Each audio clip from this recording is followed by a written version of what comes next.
Well, all right. That's it. It's prime time. Z9. Oh my gosh, my lights in the background are going nuts. You guys aren't going to be able to tolerate that. I got to fix that. That's right. This is the Party Time Podcast. Our reviews will kill you. That brings you all the news, reviews, and all that other good jazz. I am the main man here. You may know me as Z. And I'm here to bring you a truly, truly outrageous show. It's going to be a good time had by all. I hope you're having a good weekend. The fall feels like it's coming in here in the eastern part of the U.S. So it's going to be good stuff. Good stuff. It's a noob free episode, which should make everybody happy. It's a dance party. Woo, got a mirror ball. Let's spin, let's dance. It's a thing. You know the thing. That's right. We are here to party, and I will be your host for tonight. And I'm going to make a slight adjustment to the lights so that they're not giving people epilepsy in the background. Ah! What a show. What a show we have here. Give me 2 seconds, folks.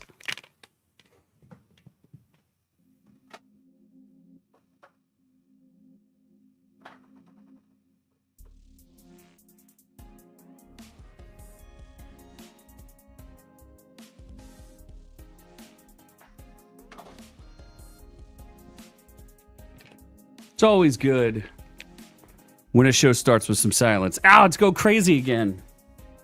This is outrageous. Outrageous.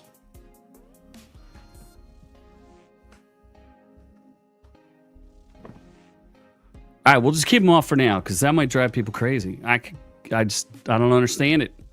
It's like there's a ghost in here. So anyway, we got a great show for you guys. I'm going to let you know what's on that show. We are doing some things, some stuff and some things. We got a lot to go over. We're going to go over the yogurt shop murders. That was a documentary I watched a couple weeks ago, and we may have figured out who the actual true killer was. It's shocking. Yes, there is an alien probably in our studio here, as an alien may have broken in and just started throwing stuff around, being crazy. We're also going to talk about J-Lo. And not just because of J-Lo, but she's given us the best advice ever. Very exciting advice. James Gunn's in trouble for numerous things, but he's in trouble for Peacemaker. And Fortnight didn't like it either, so we're going to go into that detail. People are up in arms about AI actresses. AI actresses are not having their best day ever, right? That's for sure. And then we got a new Simpsons movie, 20 years after the first Simpsons movie. That seems outrageous. Theo seems to be having some issues. We're going to talk about that. We'll get into some detail there. I don't know what's going on with that cat. In outrageous news, pilot just decided he doesn't want to fly. Gets everybody off the plane. But we'll explore that one a little bit better. Tennessee to put its first woman down in 200 years. She must have done something real bad. In or out, we're going to talk about George Clooney and Adam Sandler starring in a movie together called J. Kelly. Very bizarre. And another Netflix movie. Shocker. Frankenstein. But this seems to follow the actual novel, so we'll see how that is. It could be fun. Could be good stuff. Hey, girl, what's going on? Good to see you. Good to see you, Ron Cold. We're going to review, finally, I know it's a little bit late, but I'm going to review Alien Earth. I'm going to review Marvel Zombies. I'm going to try to be as charitable as possible, even though in my normal videos, well, the one I said was all right. The other, maybe not so much. So, yeah, that's a thing. That's a thing that happens. So we're going to go over all that and more. And we're going to try to get into the news as I attempt to get the spirits and the ghosts out of the show here. I don't know what in the world is going on back there. It just keeps turning itself on and going crazy, and I can't stop it. Oh, my sidekick is gone for like 3 weeks because he may or may not have been nuptially engaged. He's been joined properly. Somebody decided to take him on as a life partner. which is disturbing. Am I hallucinating?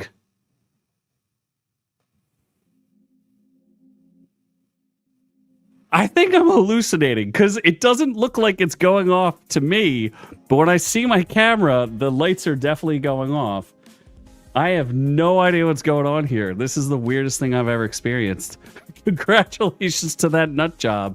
Yes, shockingly, somebody decided to take that nut job on.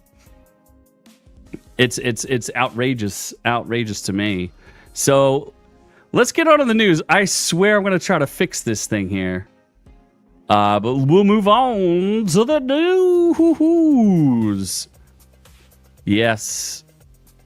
What's our first news article? I think we're going to talk about something that I should have solved. I should have become a detective many, many, many years ago. Oh, look who's here. He's spending all of his money. It's that guy. It's that guy. He's actually in the... Yes, I really made E.T. mad. It's disturbing. I also have to get my drink on.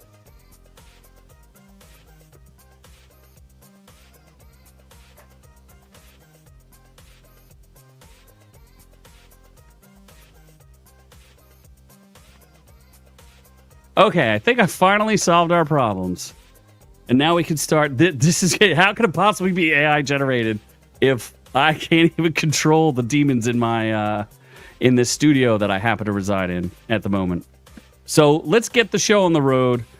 It's been trying, and I need a little bit of a drink.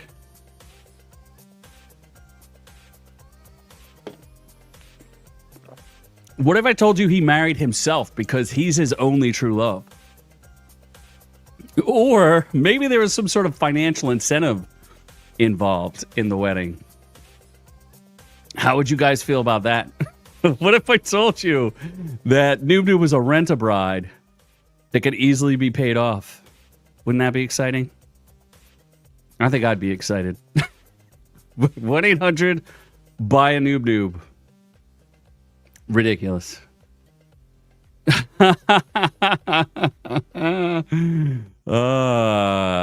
He'll do anything for a little bit of scratch.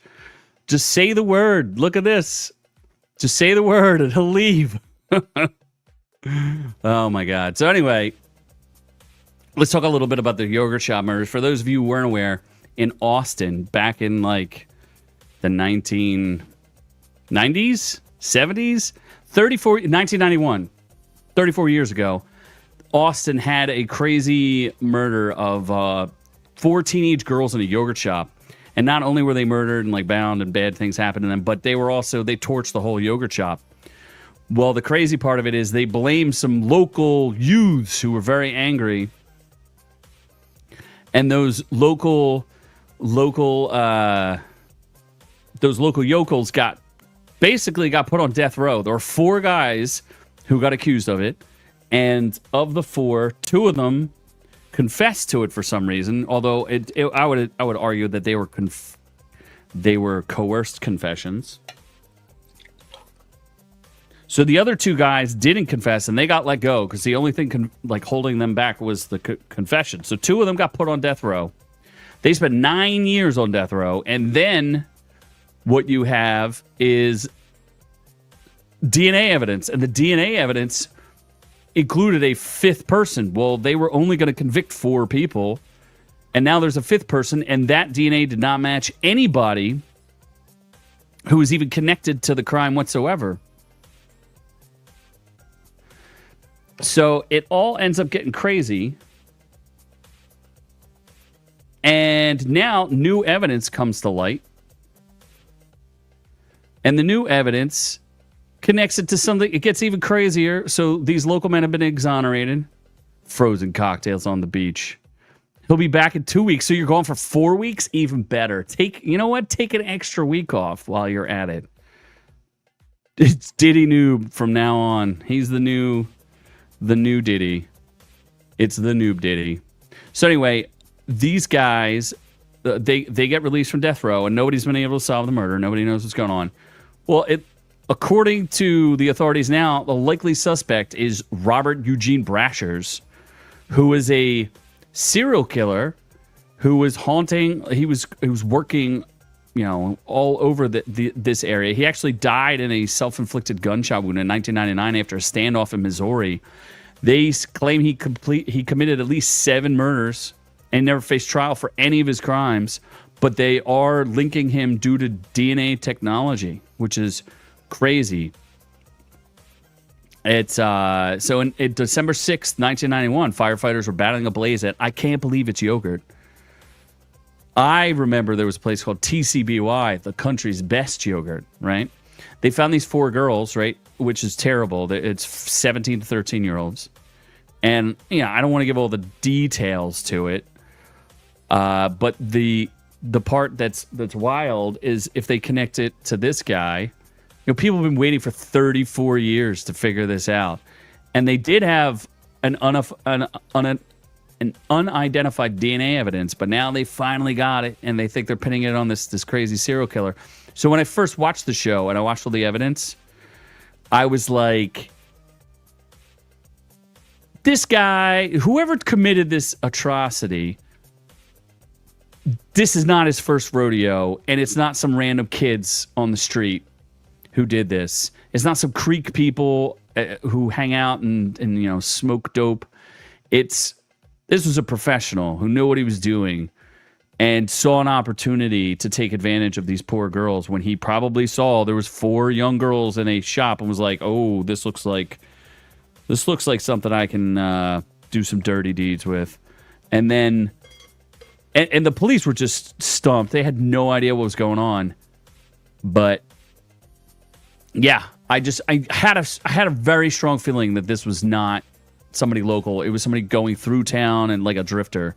So, were you familiar with this story, Hey Girl? Is this one that came across your path as a true crime person? I know I tend to review a decent amount of true crime on the show, and Noob gets mad at me, but I try to slide it in as much as possible because I do like me some true crime.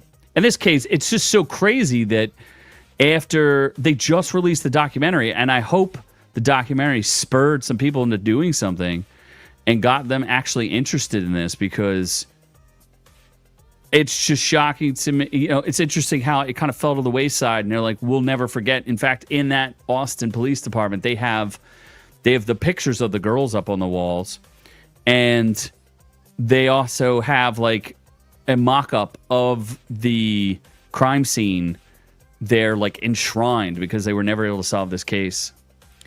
Yeah, DNA, it's a hell of a drug. Hey, criminals, stop leaving your DNA all over the place, you creeps. It's just messed up. So, but I thought that was a pretty positive ending to a very, very sad tale, and I thought it was mostly interesting because I solved that crime myself. I did the DNA genetic testing myself. I took care of it. You know who needs some DNA testing? Let's go with J-Lo, Jennifer Lopez. This is not good news for Noob.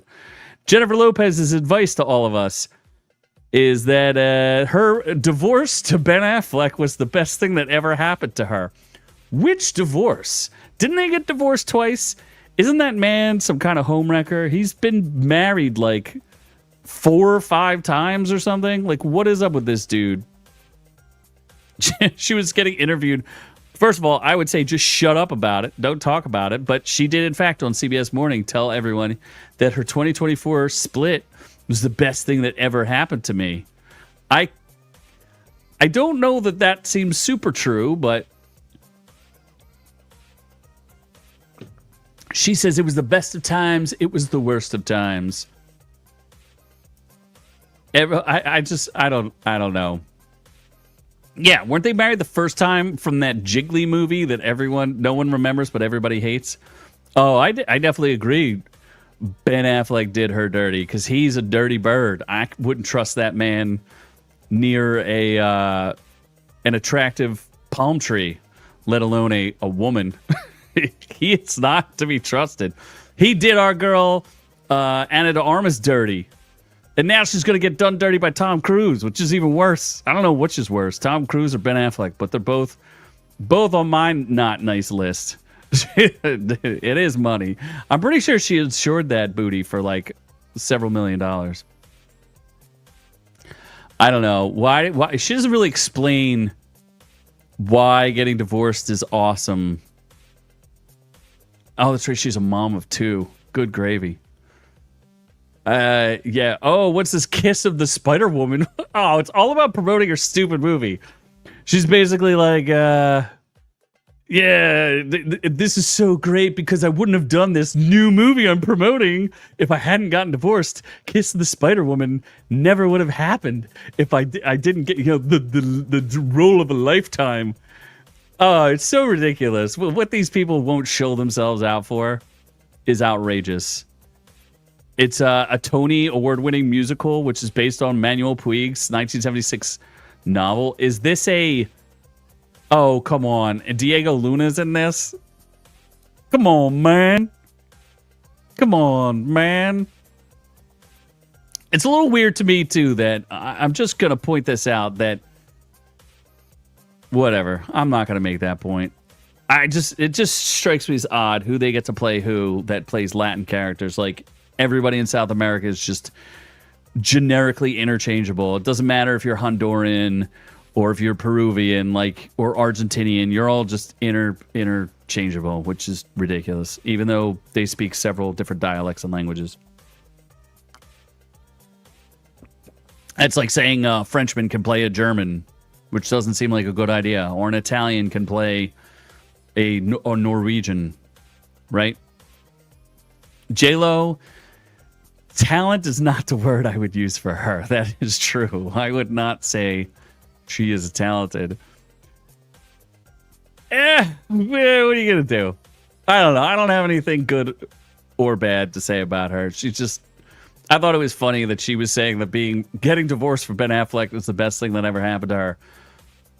I would agree with her on that. So now this one's real weird, this next story that I wanted to talk about, because this is another one of those that I called right from the beginning. And James Gunn is his star is starting to wane for me personally. James Gunn claims racists have called him polarizing, and he's blaming the fans or racists for him putting racist stuff in his show. I don't really understand here what's going on. Okay, so I'm going to spoil Peacemaker because it's not going to make any sense if I don't tell you what's going on. And it's so... The problem is this might have been interesting like 20 years ago, but now it just strikes me as unnecessary. So essentially, Peacemaker goes to an alternate universe, which is Universe X or something, this dumb multiverse stuff. And of course, it is filled with those German... It's the one where... It's the universe where the mean German people won the war and took over the world. And yeah, it's not... I called it from the first episode, or whatever episode he goes into the portal and finds the alternate universe. I was like, oh, great, it's going to be one of those universes where they're just, bigots for no reason. The other weird thing is he made it look really idyllic. So I don't understand what James Gunn was trying to accomplish with this, because the world they enter into is this like beautiful, perfect world. Yet, obviously, there's something sinister lurking underneath, but they still made it so it's a nice world. I just don't get it. So the thing that people are getting real mad about is the dance song in the beginning, which is terrible. The first season had a dance intro, which was very good. The second season's dance intro is just stupid. It's called Peaceful Hips or something dumb like that. And it's the band is so not relevant, but it's really dumb. And there's this dance sequence that kind of foreshadows what happens in the show, and they keep doing these arm movements. Well, if you start comparing the arm movements all around, it looks like they're making swastikas, which I think is stupid. You also have to put into place, like in the background, there's these laser, it's like this square laser thing that's going around. And it clearly is making some sort of like swastika symbol, which is also stupid. And I just found it to be like, it's just dumb and not that creative. As Hey Girl says, it's out of touch and dumb. I did not know that John Cena had skin cancer or has skin cancer. Is he, I guess he's cool with it or not? I don't know. I don't know. But either way, that ties in because... So people are mad at him for putting all this like racial stuff in here, and I don't know. Everybody's just mad at him, and on top of being mad at him, the show is not very good. Like it's just boring on top of everything else, which I think is the biggest sin, right? But now they put an emote into Fortnite, so you could do the peaceful hips emote. Well, now that everybody knows that it's tied to doing, connected to this thing where the Germans win. People are not very happy about it. So, here, let me see if I can show it to you guys. Let's take the volume. Yeah, look, there's Peacemaker. Look, he's making the symbols right there. And then he does, like, this dumb dance move. And he keeps moving his arms, like, in squares. He keeps moving them. Like, eventually. And if you're real dumb, you would assume that that's the symbol. But I think it's real stupid. Either way, that emote has been disabled because they don't want any parts of it. Because they think it's, like, it's bad. Here, I'll play it again, but bigger. It's just silly. I don't know why anybody why would anybody care about this? But now you go in there and it's empty. You can't do it anymore. I'm so sad. Oh, no. Yeah. The path to peace begins with a single thrust. So, yep. People can't use it anymore. I guess it's been banned completely. But either way, they're not real happy about it. And let's see here. I mean, I don't care. I guess who cares what's on Fortnite? But I think the whole thing, he's kind of earned it. Apparently, they're gonna censor some of the intro now because the dance and the background effects seem to have ties to swastikas and stuff. So that seems real stupid. I don't know why James Gunn feels like he should have done that. And a lot of people are basically complaining to him. Yeah, here's people on Twitter putting it all together. So that's unfortunate. Mostly just stupid, but also unfortunate. Well, James Gunn is getting nailed for it. And they're the TV makers or HBO or whatever, they're claiming they had no idea what he put in there. And they didn't know that they was going to tie to that. And same with Fortnite is claiming. We had no idea. So I'm sure there's going to be, lawsuits and anger and things like that. But overall, it's just not that good of it. The season's not that good. So I think that's a bigger crime than anything else. So James Gunn is definitely not... I really liked a lot of old James Gunn stuff, but now I'm just starting to think he's got his head up his rump and can't really think straight. So let's go from one degenerate to another auto-generate, regenerate, some sort of generate. Hollywood hates this actress, Tilly Norwood. Agencies are battling to sign her. There's one problem with all of this. She is not real. Multiple talent agencies. I don't know if I believe this either. Because I swear half of mainstream media is just to sell me things that I don't want, like OF accounts with like Sophie Rain and things like that. They keep promoting that girl like she's anything. So who is Tilly Norwood? Besides, she hot and she drinks Starbucks. She's just like us. Can you believe that's an AI-generated image? Hyundai Santa Fe oh, versus God. Chevy Blazer. Look what Santa Fe has. Okay, you're trying to give me things here. AI's first actress. What has she started? Nothing. Because she's just a fake... It's not... How is she an actress? She's nothing. She's not even a thing. Like... Is she a model? Like, what are we even talking about here? It just strikes me as odd. And they're claiming that she's like art. But I don't know. And what I don't get it. It's just strange to me. And why would anybody even like watch her? Who cares? Why are we scared? So finally, like SAG-AFTRA commented on it, and they said, you know, AI, we don't embrace it, we don't encourage it. The creators said it's not a replacement for a human being, but a creative work of art, a piece of art. She's gonna helm a film called The Sweet Idleness. What? Why? Who? I don't get it. I don't know. All of this seems strange to me. Talent agencies circle AI actress Tilly Norwood. I don't believe it. I mean, maybe she's less difficult to work with than other actors. We need more pictures of her, too. Who's going to pay anything for an AI actress?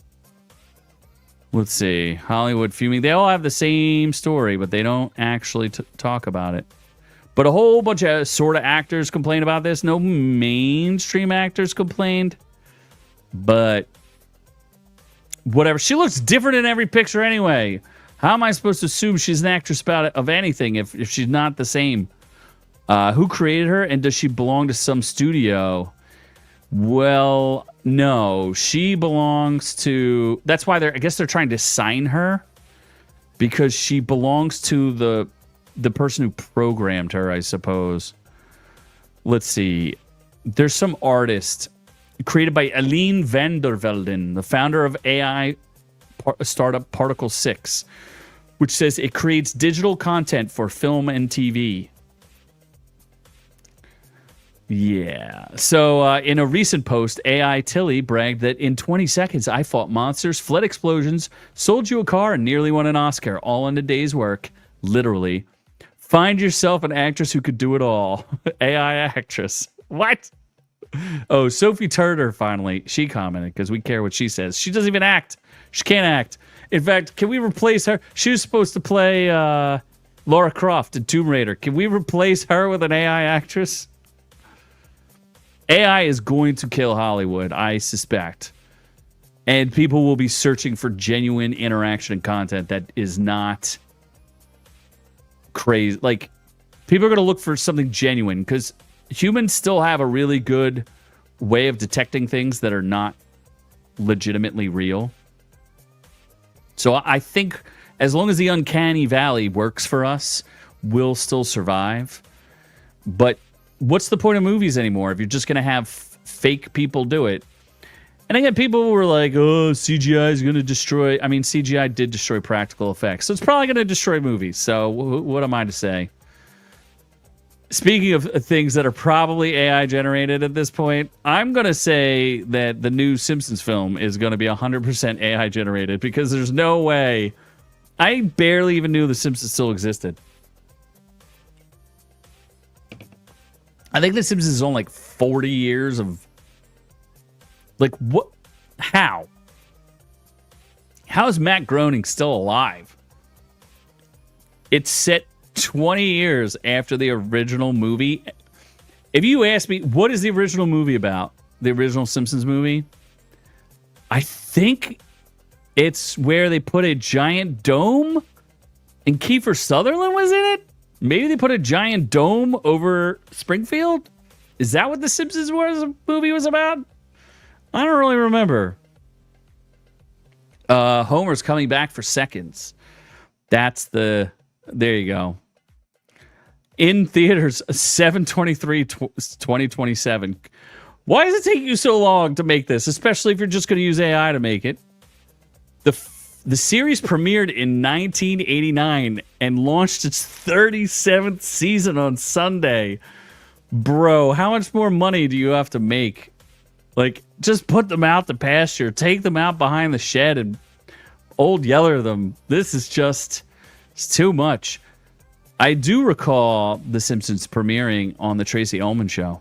I do recall that. The original movie released in 2007, July 2007. Many, many moons ago. The Simpsons movie collected $536 million at the global box office, and then they're like, nah, we can just wait 20 years. Okay, the film centered on the Environmental Protection Agency encasing the Simpsons' hometown of Springfield in a dome after Homer taints the water supply. At least I was remotely close to what it was supposed to be. I don't know, man. I like the poster. I can dig it, but there's no way that's relevant. No one's going to watch this. They'd have to like bring them into real life or something. I don't know. The Simpsons have predicted a lot of the world's events, though. But I would say a lot of that is more during the Conan O'Brien era, or especially from seasons 2 through 8. Everything after that gets a little fuzzy, at least for me, because I have no idea. I guess because you can watch them all on Disney, you should probably stop at season 8. Disney Plus or what have you. I think that's where it streams, right? So, I don't know. I don't know how I feel about this. I guess I'd have to watch a trailer. I mean, how many of the voice actors are even still alive? I don't even know. I know Miss Krabappel is dead.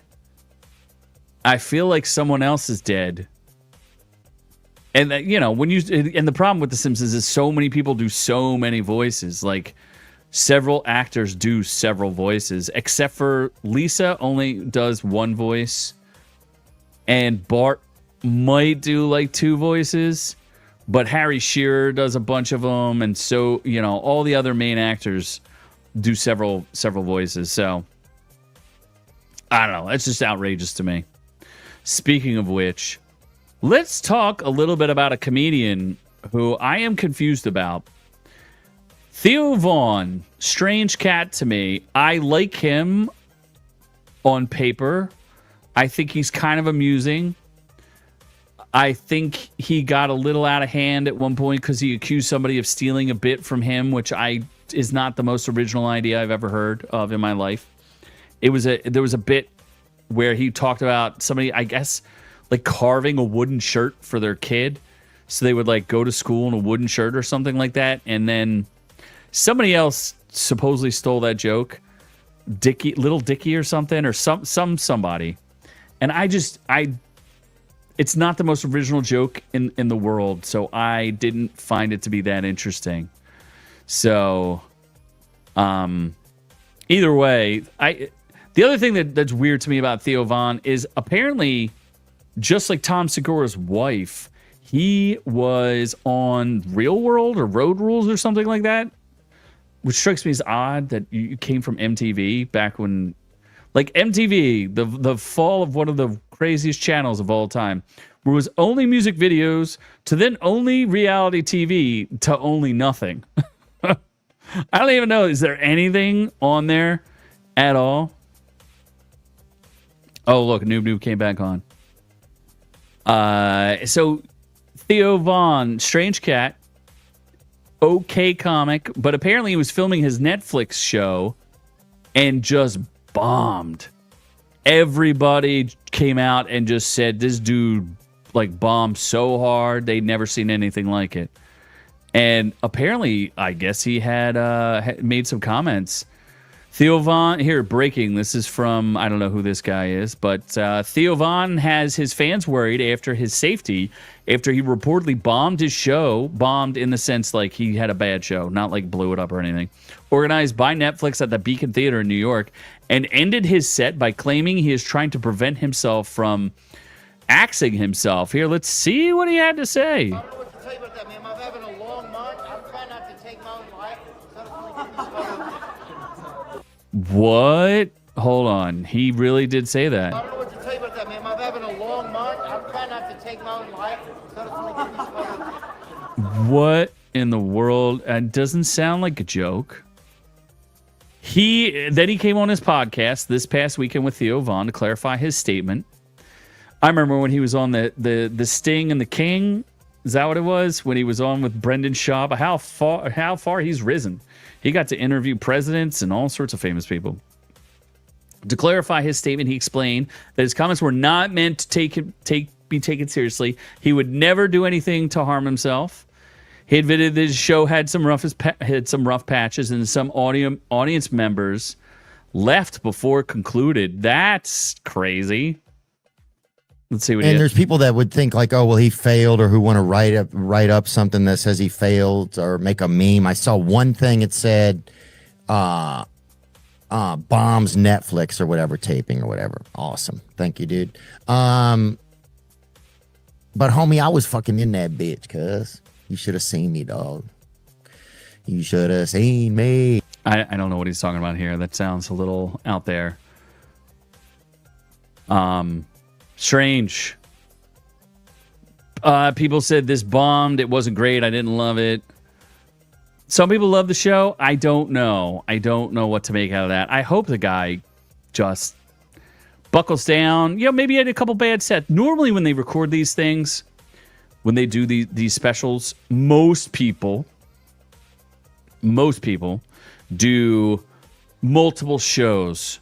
So they'll take the best show out of the three, or they'll do like 3 or 4 shows, and then they'll cut the best telling of each joke, because it's an art form, and you're up there and you're feeding off of the audience what they give you. And I get where you would have trouble. I have definitely told stories on stage that people did not think were great, or the audience wasn't feeling, or the audience wanted to threaten you. All of those things, I've experienced those. And I get it. If he had a rough show, what you shouldn't do, even though I will give Joe Rogan a lot of credit, he did a live Netflix special of a comedy show, which is absolutely brutal. I'm pretty sure that was Burn the Boats, which he got. I mean, that was just awful. But he still gets a ton of credit for doing it live. But if you got, I don't know what Theo was going for. I don't know if he was trying to do a live show. I don't know if he was trying to do like a couple of shows. He just couldn't get his act together. Either way, I wish the guy the best. He doesn't, we don't need to kill him for that. As far as I know, he didn't go to Riyadh and perform for the Saudi princes because he was too busy. So I'll take that as a win for him, and say at least he has a little of a class integrity. So we'll see. I hope Theo Von is okay. He's not the funniest guy on earth, but he's also doesn't deserve any negativity. He doesn't do anything negative to anybody. Seems like a nice fella, other than hanging out with Brendan Schaub. He's a nice fella. That means we get to get outrageous. I'm going to move on. I'm going to get real outrageous. This is one of the most outrageous headlines I've ever written. Not written. I've ever read. And then it really it confused me, but at the same time got me. By the end of the story, you should feel that you would like this pilot on your side. Right? So here's our first outrageous story. Pilot says, I'm not really feeling it. Politely asks his passengers to deplane. If you were on a plane, ready to go wherever, and you heard your pilot was like, yeah, dude, I don't feel like, I'm not so into this. How about we, how about we just get off the plane? How does that sound? Does that sound like something we can all get behind? I'm pretty sure several people would want to jump in the cockpit and just ruin your day, because this doesn't sound like a lot of fun. But the story, it's funny because it's a recent flight to Hawaii, so this could have been noob. Passengers were seated on a plane bound from Los Angeles to Hawaii when they received some surprising news. Instead of flying off to sip tropical drinks and splash in the ocean, they were told to get off the plane. Their reaction, applause. So there was a blogger who was on this the entire time. Essentially, what had happened is that they got on the plane, and the pilot announced there was an issue with a leaky faucet in the galley. Mechanics got in. They worked on it for like an hour. They weren't able to fix it. The flight crew wasn't happy because they've been in the hangar all night, or the plane had been in the hangar all night. It should have been up to snuff, but it was not ready. So they forced all the passengers off the plane and wait for a new plane. So they brought up a new plane. Well, then they get the second plane. And that plane was supposed to depart like 3 hours after the original flight. They end up boarding the plane, and they had the same exact crew, and everybody said, oh, the crew was super friendly, super happy. A few minutes later, a crew member announced they needed to go back to the gate, and the captain gets on the PA, and he says to them, hey, look, there's a minor issue with oil pressure and the engine in engine number 2. They're going to get some maintenance. Just give them a few minutes. 20 minutes later, he goes, little update here. The airplane is being observed, so to speak, because the oil on number 2 engine is trending upwards. Okay. So people are like, yeah, all right. I'm trying to get to Hawaii, man. What is going on? Apparently, the plane was going to need a fuel system replacement when the plane returned from Hawaii. So he gets on the PA again, the pilot, and he goes, they've told us the plane is good to go, but I'm not really feeling it. I'm not going to leave the ground if I'm not completely certain that we have an airworthy aircraft. So I'm probably going to err on the side of caution. I'm refusing the aircraft. He said he goes, I'm not sure there's another plane available. There's not another aircraft. He hated it to do to people. He goes, I feel more comfortable making this call than flying 6 hours over the water and maybe having an issue. He apologized, thanked everybody, but apparently everybody got off and applauded. Oh, can I actually hear this? Hold on. The aircraft is being observed, so to speak, because oil pressure on the number 2 engine is trending upwards, and the aircraft is going to require, actually it's the fuel pressure,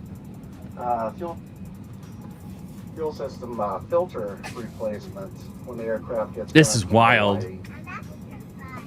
They've told us that the plane's good to go, but I'm not really feeling it. I'm not going to leave the ground if I'm not completely certain that we have an airworthy aircraft, so I'm going to probably err on the side of caution, and I'm refusing the aircraft. So what that means for you right now, I'm not exactly sure. I don't know if we have another airplane here at the airport, but I hate to do this to you, but this is one of those tough calls that I have to make. Wow. I feel a lot more comfortable making this call than flying 6 hours over the water and maybe having an issue. Anyway, that's where things stand. That's now. wild. For that. Oh my gosh. So we do appreciate your patience, though. We're gonna have everybody deplane the aircraft here on. Oh, at least some people clap for him. Some people were not happy, but at least some people clap for this guy. Dude, what a tough call. You take stones of steel to handle that. That is wild. I can't believe that. You know how tough that would be to tell a whole plane full of passengers, like, hey, bro, I ain't feeling it right now. We can't get this done. Maybe we shouldn't get on the... I don't want to get on that plane 6 hours over the water. Get trapped on an island with Noob Noob. He'd end up trying to eat me. Hell no. I don't want none of that. Hell no. So I just thought that was a wild story. I kind of love it. And kudos to that pilot. Good for him, man. Wild stuff. Wild stuff. Our next outrageous story is about the state of Tennessee. Tennessee's a weird state to me. I had a weird experience as I have driven through it several times. I think I've been there a couple of times too. What's like a big city in Tennessee? I know there's Smoky Mountains. And I know Tuscaloosa. No. That's a good question. What's like a major... Isn't like Pigeon Forge in Tennessee? Maybe it's not. Let's see. Tennessee cities. All right. Nashville, Memphis, Knoxville, Chattanooga, Gatlinburg, Pigeon Forge. Yes, like I said, Pigeon Forge is there. There's some legitimate cities there. Well, so my story is, as I drove through Tennessee, and we're driving across country, so we have to drive through Tennessee. And the highways were the absolute filthiest highways I've ever seen. Like just, and not filthy from like a trash standpoint, more filthy from like road debris.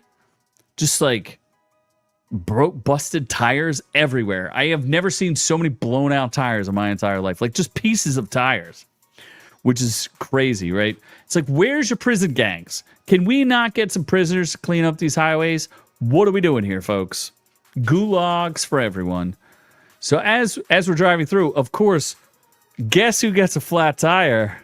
This guy driving through Tennessee.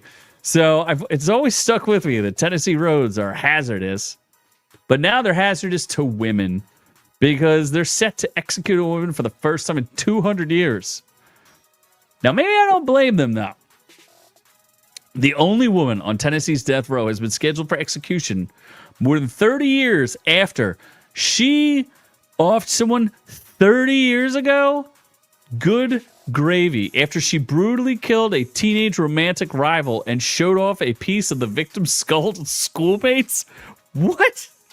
All right, 49-year-old. We're going to see a picture of her, so don't you worry. Krista Gale Pike is set for September 30th. Oh, did we miss it already? Maybe we did. Sorry we missed your execution. I'll catch you on the next one, I promise. My backyard is not full of tires. I don't own a backyard. I live amongst the tires. So anyway, she was 18 years old when she and two others lured 19-year-old Colleen Slemmer to the woods in Knoxville in January 12th of 1995 and carried out the attack that made national headlines. A groundskeeper found the body the next day. The teen had been beaten, stabbed, and bludgeoned, and carved a pentagram into her chest. What? Oh my gosh. And she'll be the 19th woman executed in modern U.S. history. First one in 200 years. Only 18 women have been executed since 1976. Wow. That's wild. That is wild. She was convicted of, here's a picture of her. They're both students at Knoxville Job Corps, a career training program, when Pike began dating a 17-year-old boy in the program and later came to fear that Slemmer was trying to steal him. So Pike, a friend, and the boyfriend lured Slemmer away from the Job Corps. The boyfriend that she had that she thought the chick was trying to steal her? What? It's crazy. See this chick? She don't look like a killer. But whatever. Oh, she later bragged about killing her, telling another student at the center that she had cut the teenager's throat 6 times with a box cutter. Can someone outlaw box cutters, please? Cut her in the back with a meat cleaver, carved a pentagram into her forehead and chest. Good gravy. This is terrible. I don't want to talk about this. She apparently kept a skull fragment as a souvenir. That does not seem like a good idea. She claims she took responsibility for the murder and she has changed drastically since she was a teenager. Think back to the worst mistake you made as a reckless teenager. Well, mine happened to be a huge, unforgettable, and ruined countless of lives. I was a mentally ill 18-year-old kid. It took me numerous years to even realize the gravity of what I've done. Even more to accept how many lives I affected. I just, whatever, lady. 27 years in what her attorney, solitary confinement. Oh my God. They claim her attorneys argue that if she'd been tried today, she never would have gotten the death penalty, given her young age and mental health struggles at the time. I don't know what this is too intense. This is wild. I wish I would have read this story before I got into it. This is good true crime. If anything, it's good true crime right here, folks. I am the priest overseeing the execution. I was there on the date that I forgot about, that I should have showed up. I should have shown up to it. That's a real big mistake on my part, folks. Sorry, I missed the execution. I know it's not in good form. You should always try to be mindful and show up to your or not to your execution, but to other people's executions. You should do that. Wow. Oh my gosh. Well, let's move on from this. This is too depressing. I am thoroughly depressed by this.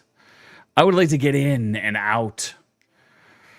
This movie, let's get to what we really do here, which is review things, review movies and TV shows, not just talk about true crime and heinous murders. No, that's not what we do all the time. So here we go. George Clooney, susceptible to getting his ego bruised amid J. Kelly co-star Adam Sandler's praise. George Clooney stars in a movie with Adam Sandler where George Clooney is essentially the most famous and handsome actor on earth. And I guess Adam Sandler's like his manager and he's going through some sort of crisis. I don't know. I guess I'd watch this. This is not really up my alley as far as movies I want to watch. But as for a professional critic, semi-professional critic, hugely professional critic, I should watch this. I guess I will, even though I don't want to. But insiders say the comic is winning rave reviews for its performance, leaving suave leading man George Green with envy, fearing he's been outdone by the former Saturday Night Live alum. That's because he's playing against type, you dummy. Comedy drama film stars 64-year-old George Clooney, good gravy, in the title role of an aging movie star with Adam Sandler, 59, good gravy. They're as old as Noob, as his manager, and explores their friendship as they travel through Europe, reflecting on the choices, successes, and mistakes they made during their lives. Sources say the glowing response towards Sandler and not Clooney is annoying, gorgeous George. I remember hearing the story of George Clooney being a soap actor who showed up on the Roseanne show, I guess. And that's where he really got his start. Oh, it's like his first big break was on Roseanne. I think he played a doctor on there. I don't remember. But Adam Sandler unquestionably nabbed better reviews for the movie and is seen as a lock for Best Supporting Actor Oscar nomination, while the feeling is George seems to be playing himself and not stretching at all. Oof. Well, all that being said, I guess I'll watch it. Adam Sandler doesn't bother me so much, and George Clooney is okay. He is in one of my favorite movies from Dusk Till Dawn, so I can't complain too much. But like I said, I'm not super excited about this movie. It's not really in my wheelhouse of movies that I like. This is like Oscar bait movie, and I don't really care about Oscar bait movies, but I guess I'll watch it for your sake. Next, we have Netflix's Frankenstein. They don't even say it right. They say, oh, is it Frankenstein? No, it's Frankenstein. New posters for Netflix Frankenstein gives us a best look at Jacob Elordi. I don't even know who that is. Freaky and fleshy monster. What I do like about this, that from what I saw in the trailer, well, first of all, Guillermo del Toro is going for Oscar bait, but I'm a big fan of Mary Shelley's Frankenstein, one of the first Gothic novels ever written, in fact. She was kind of the pioneer of Gothic horror. And this seems to really follow the novel much closer than any other depiction that we've ever been given. So I think that'll be a shock to people, because I feel like there's like a whole thing in the Antarctic, and it's been so long since I read the novel that I cannot recall all the details. But I think this is very interesting. I'm interested. I won't say I'm excited, but I am interested. Who the heck is this Jacob Elordi? The only other thing that's weird to me is, aren't there like 3 or 4 Frankenstein movies going on right now? Like, what happened? Why did this happen? The script just magically got picked up, where there's just like a whole bunch of, not to mention Frankenstein is technically in public domain. In fact, I wrote a story, a graphic novel that was based off, loosely based off of Frankenstein, that never actually got published, but it did get distributed. So I won't tell you the name of it because you can't find it. If I ever get like enough of a backing, maybe I'll release it here. But yeah, I wrote it. I did not draw it. So I am a big fan of it. And Del Toro, it seems like as creepy and dirty and like monstery as he likes, which he normally does, but he seems to have dialed it back like a little bit.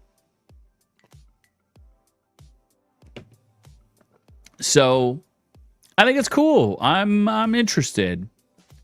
You know who else stars in this? Mia Goth. Lars Mikkelsen, who I'm a big fan of.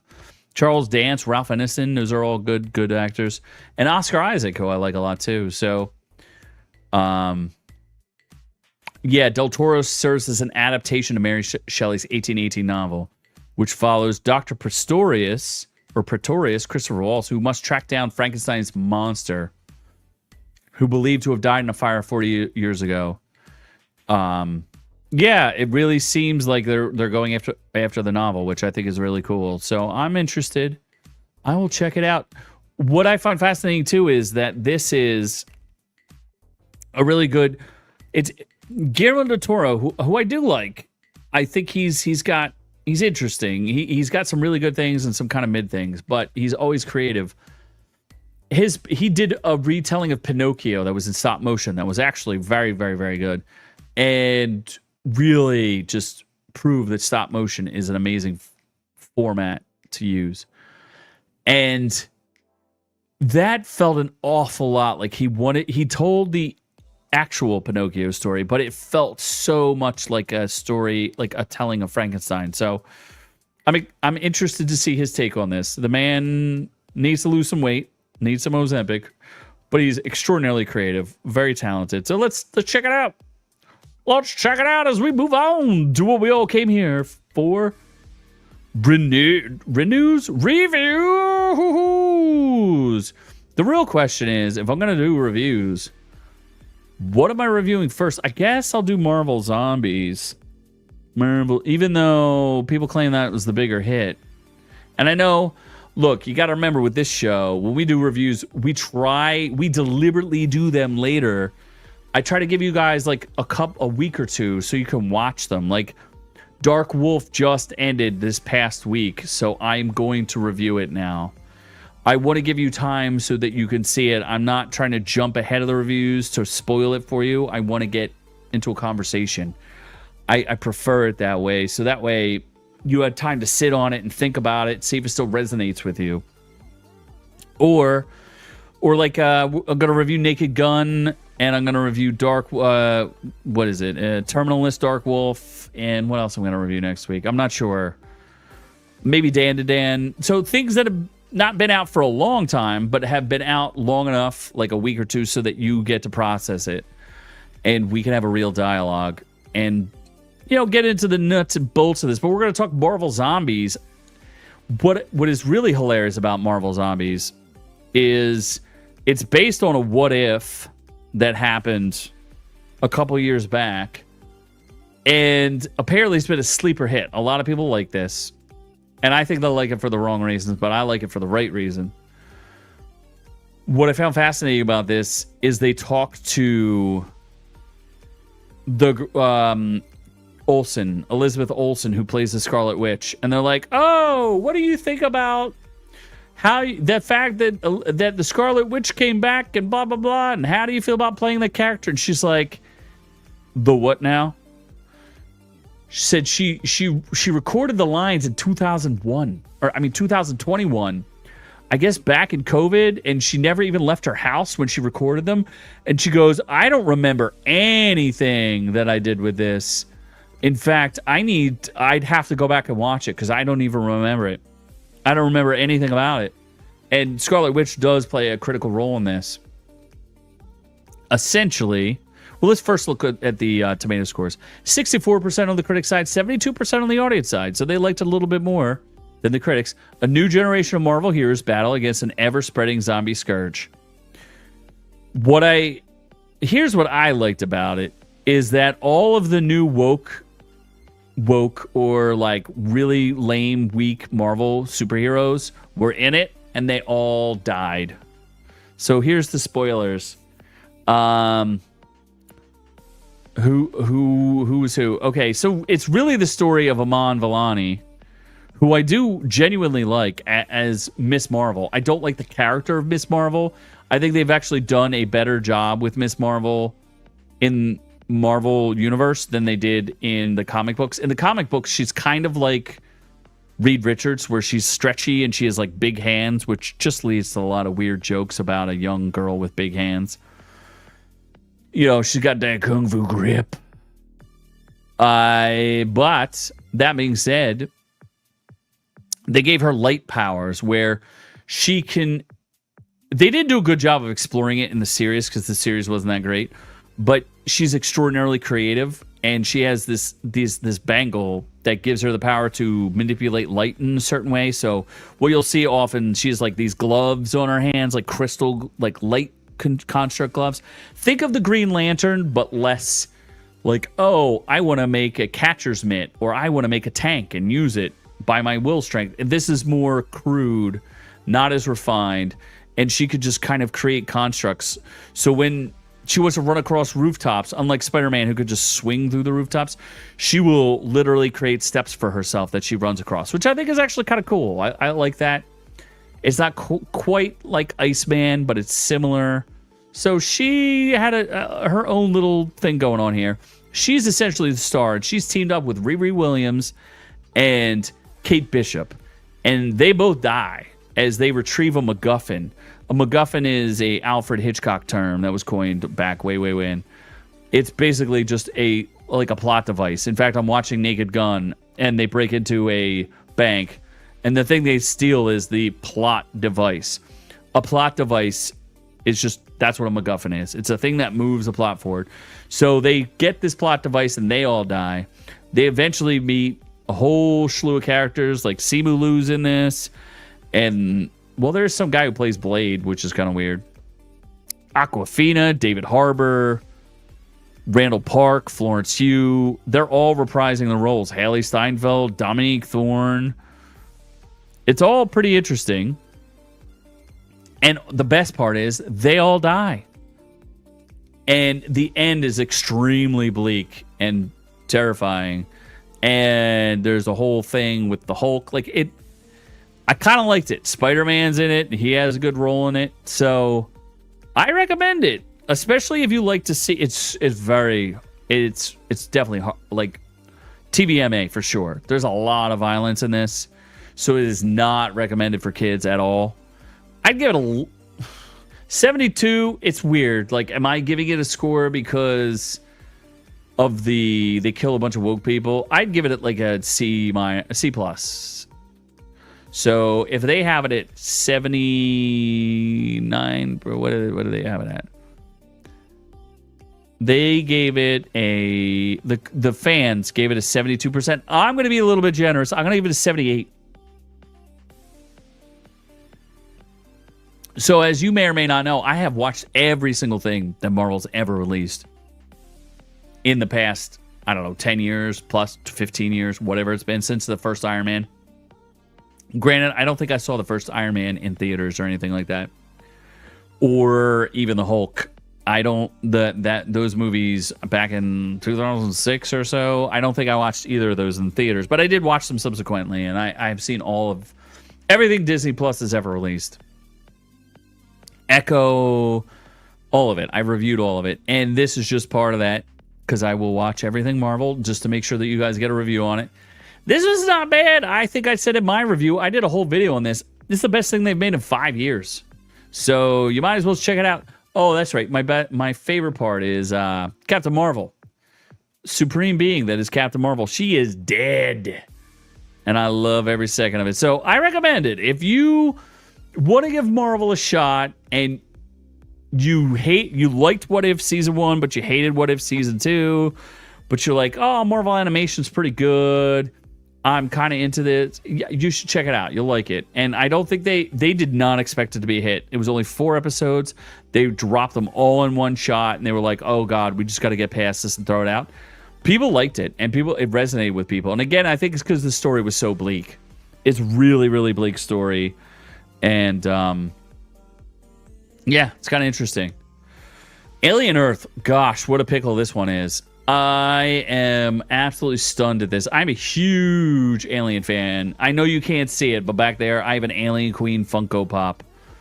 I am one of those people who went and purchased a VHS copy of the director's cut of Aliens because at one point in my life, I had seen Aliens, the director's cut, and knew it existed. And knew there was a VHS copy. I have nowhere to play the damn thing. I just have it. And first of all, if you ever get the chance to see Aliens, the director's cut, it's amazing. And James Cameron, you know him from such things as Avatar and Avatar Fire and Ash. Absolutely. Terminator 2, the greatest action film ever created or ever put to film. I'm a big pre-Avatar James Cameron fan. I like Abyss. I like all those. They're all pretty amazing. And yes, it was James Cameron is very impressive. So my point is, Alien by Ridley Scott, one of the greatest horror movies, one of the greatest what would you call it? You would call it the greatest haunted house movie ever made, right? Then you have Alien 2, which is a war movie placed in the alien world, a war movie that is a horror war movie, which is great. And then you have Alien 3, directed by David Fincher, which was kind of a mistake, but not the worst movie in the world. Charles Dutton's amazing in that. I really love Charles Dutton in that, giving his all. Then you have Alien 4, which is Alien Resurrection. Sigourney Weaver again returns, and it's just a weird, kooky movie that not a lot of people like, but is still, look, Hellboy's in it, so you can't get too mad at it. Oh, and so is the lead villain from The Crow is also in it. I forget what his name is. I know his name, the character's name is Top Dollar in The Crow, but Michael something or other, great actor. He's in that. A lot of fun. And then you get like Alien versus Predator and Alien versus Predator Requiem and all that junk. Like the series is just going downhill. It is. The Alien is dead. It's done. And what's so ridiculous is it's 93% on the critic side and 66% on the fan side. And they won't tell you how many people reviewed it. This show, it has nothing to do. It's not bad because it's woke. It's bad because it's stupid. It's incredibly stupid. I have watched very few shows that were as dumb as this show. And I'm talking about from a script perspective. Like this script, it has some interesting ideas, but holy cow, is this dumb. And it's weird because Alien, Requiem just came out, which was, I like Fede Al. It was directed really well, but that also had a terrible script. But I feel bad because I like Fede Alvarez. He deserves more work. 66% is generous. This is an abomination as far as scripts go. It makes no sense. It turns the xenomorph. So what's horrifying about the xenomorph, just in general, is that the xenomorph is it's a parasite, right? And it has all of these different lives. It has like all these life cycle forms, right? It has the ovomorph, which is the egg that has the face hugger. So the ovomorph is an egg, which gives birth to a face hugger. The face hugger implants a chest burster into you. A chest burster bursts out of you and then becomes an alien. And the thing about Alien is it's not there to kill you. It is there to collect you and incapacitate you so that it can bring you back to its hive to create more aliens so that the process can start again. And it's a hive mind and there's a queen. It's very cool. Like, it's horrifying that there are fates worse than death. And that's what most people, I think, get out of Alien. Right? This ruins all of that by basically making the alien, the xenomorph, into some sort of attack dog. And it dives so hard into the Peter Pan story.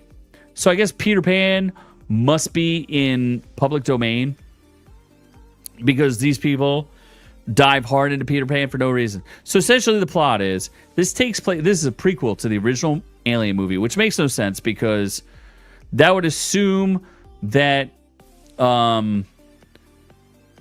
the crew of the Nostromo knew exactly where to go collect more alien samples, which doesn't make any sense because they responded to a distress beacon, which maybe Weyland-Yutani, the company responsible for everything, thought to push them towards that, but whatever. Either way, what happens is a ship that was out for Weyland-Yutani collecting alien specimens, and all of the aliens on this ship are extremely hazardous. I don't know. What are you talking about, Doc? Doc is just must be high and talking nonsense. This ship collects all these specimens, which nobody on board seems to be concerned about securing or keeping them from hurting anybody or doing anything. And it's extremely unclear how intelligent they think some of these alien specimens are. What they do is these aliens are all almost more deadly than the actual xenomorph themselves. Why would you undermine the main villain in the show? Just the only thing that would ever make sense in Alien is that you make humans more evil than the xenomorph. That's the only angle you have. They added this eyeball creature, which basically is a parasite that takes your eyeballs out and replaces them, and then it takes over your body. The creature does nothing for the entire show, and the show ends on the dumbest cliffhanger ever. And I guess they're trying to say, like, the xenomorph evolved without eyes because the eyeball creature was smarter than the xenomorph and was going to take... I don't care. The show sucked. Every human being makes stupid decisions. So what you have is the ship crashes. There's a bunch of children who are terminal. They're going to die of cancer, of whatever. They get their brains put into synthetic bodies. So they get put into adult bodies, and the kids are like, oh, I'm an adult now, and I don't... And they're children. And they complain about being taken advantage of. You were all going to die. All of you were going to die. And there's a boy genius who's supposed to be Peter Pan because he never grows up. And he's part of one of these companies. Like 5 companies rule the earth now. It's all corporate fascism or nonsense. The show is so incredibly stupid. It forgets its own internal logic time and time again. And from what I understand, I thought Noah Hawley was an intelligent, good writer. He is the... You know what's interesting about Noah Hawley here? His highest rated show is only 57%, and his lowest rate is Lucy in the Sky from 2019. He did a really, really good show. He did Fargo. Season 1 was very, very good. But this guy is just terrible. What he wanted to do, this is my understanding, is he wanted to redo like a reboot of Alien. So he concocted this whole idea because episode 5 is the ship that collects all of the samples of these foreign entities. And then they basically all get annihilated, which you find out in the first episode anyway, and end up on Earth. He directed and wrote those episodes. The rest of the show he wrote, but he didn't direct anything else. I think he wanted to make a movie about like a reboot of Alien, and they wouldn't let him do it, or he wanted to do something completely different, and they were just like, how about we put the Alien brand on this? And he was like, yeah, whatever, dude, you gonna pay me? I don't care. So I don't know. This was an abomination, an atrocity, never should have been allowed to be made. God forbid they make a season 2. I mean, that's great if they do. I would love it. How is this a description of a show? When a mysterious space vessel crash lands on Earth, Wendy and a gang of ragtag tactical soldiers make a fateful discovery that puts them face to face with the planet's greatest threat. First of all, the alien gets contained immediately and gets sent to an island that will never be exposed to the mainland. So there's no worry about that. The whole thing is alien Earth, but there's no chance that this thing's ever going to get off. It's like dinosaurs getting off of Jurassic Park. Unless the things could swim, they ain't getting off of the island. So I don't know what you're talking about there. All of it is stupid. I don't like this. I don't recommend it. If you're an Alien fan, you're going to hate it. Anybody who likes this is a moron. I can't believe any of the critics think this is good. They're just absolutely dopes. Morons. I would love to let me read one review just so that I can get an idea of what they're saying, because this is just, it's almost pathetic that you would like this, because it's absolutely atrocious. Okay, here we go. The series' first season was too committed to childish things to allow the franchise to grow up, and that's a positive review. Oh, okay. Oh, wait, maybe that was a negative review. Let's see. View more. Gleefully gory and philosophical, the show is uneven bits, but a strong cast, including Timothy Olyphant, Essie Davis, and Babu Cisse. Babu Cisse and Timothy Olyphant are the best things about the show. Everybody else sucks.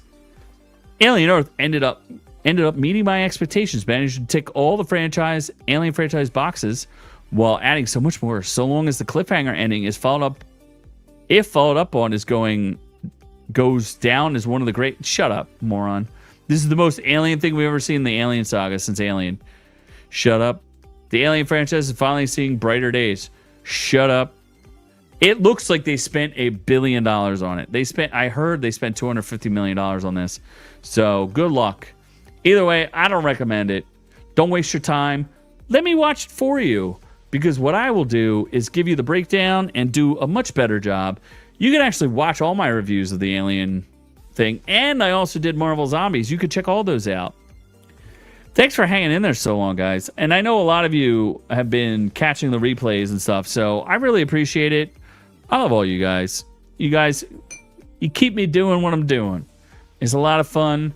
It keeps me off the streets, people. And if you join the channel for as little as $1, you could help keep homeless movie reviewers off the street that bring you joy every single week. We've done 415 episodes of this craziness, and we've been doing it for many years. But thank you. We appreciate it. I love all y'all.